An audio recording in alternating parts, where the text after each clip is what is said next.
I woke up in a house I didn't recognize. The walls were faded, the ceiling fans spinning too slowly, casting lazy, warped shadows on the floor.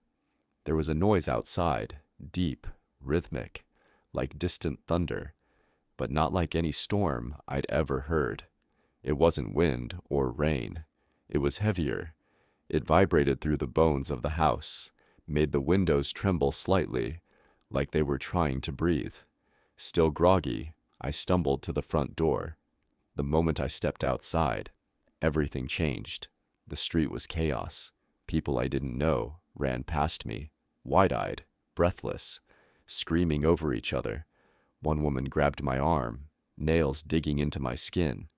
"Run!" she shouted. "You have to run." Then she was gone, swallowed by the stampede of bodies vanishing down the road. I stood there, stunned. Not out of courage, just shock. They were all running away from something. But I wanted to see it. I needed to understand. So I walked, slowly at first, through the alley between two buildings, drawn forward like a moth to a bonfire. And then I heard it. The noise grew louder with each step, an impossibly deep sound that wasn't just heard, but felt. A seismic rhythm. Boom, boom, boom. Like the world itself had a pulse, and it was skipping beats. I emerged onto an open street, and looked up, and froze. A monster. A living nightmare. It towered over the buildings, skin covered in jagged scales, the color of storm clouds, its massive tail dragging behind like a fallen tower. Its head rose high into the smoke-clogged sky, its glowing eyes scanning the horizon. When it opened its mouth, it unleashed a roar that made the air shimmer, a sound so loud it turned my legs to jelly. Windows shattered. Alarms wailed. Birds fell from the sky. It was like Godzilla, but even more surreal, more wrong, like a prehistoric god waking from a long, vengeful sleep. My first instinct was to turn and run, just like everyone else. But something in me paused.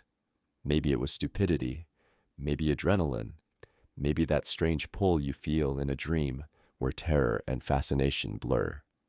I didn't run. I ducked behind a row of parked cars instead, heart pounding, eyes fixed on the impossible thing that was destroying my town. Then a strange thought struck me. I need a weapon. It was insane. I was the size of a bug compared to this thing. What could I possibly do? Still, I searched. Dream logic kicked in, and that's when I saw it. Leaning beside an abandoned truck, half buried in debris, was a sword. Not a gun, not a rocket launcher. A sword. Long, black-bladed, with a hilt wrapped in something that looked like torn cloth or skin. It pulsed faintly in the dark.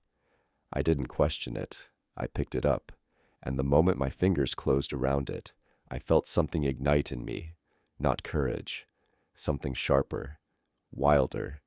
I ran toward the monster. It saw me. It actually noticed me. The earth trembled as it turned, each footstep like a building collapsing. Its eyes, massive and amber bright, locked onto me with something like curiosity, like it couldn't quite believe what it was seeing. A speck with a blade. I raised the sword, and the fight began. I darted between its feet, striking when I could, slashes at its toes, its ankles. Each swing was like hitting stone with a kitchen knife, but I kept going. Not because I thought I'd win, but because I couldn't stop. The monster watched me for a while, amused maybe, or confused, but with each strike, its patience thinned. I tried everything, leaping from cars, running up cracked sidewalks, aiming for softer joints. At one point, I thought I saw a bit of blood, or something like it, spatter from a shallow wound.